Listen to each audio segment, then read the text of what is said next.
ہم کریں گے ہر مظلوم کی حمایت۔ السلام علیکم، میں ہوں حرین فاطمہ اور آپ دیکھ رہے ہیں حمایتی نیوز HD چینل۔ نظر ڈالتے ہیں آج کی اہم خبروں پر۔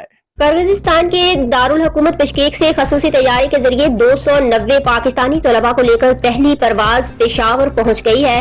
صوبائی وزیر برائے اعلیٰ تعلیم خیبر پختونخوا مینا خان اور MNA فیصل امین گنڈا پور سمیت دیگر نے ایئرپورٹ پر طلباء کا استقبال کیا۔ وزیر اعلیٰ خیبر پختونخوا علی امین گنڈا پور پاکستان واپس آنے والے طلباء کے استقبال کے لیے ایئرپورٹ نہ آئے۔ صوبائی مشیر خزانہ مزمل اسلم نے کہا کہ بشکیک سے وطن واپسی کے لیے پہلے آئیں پہلے پائیں کے تحت پورے پاکستان کے طلباء کو ترجیح دی ہے۔ DGPD MA خیبر پختونخوا کے مطابق طلباء کو لانے کے لیے دوسری پرواز آج روانہ ہوگی۔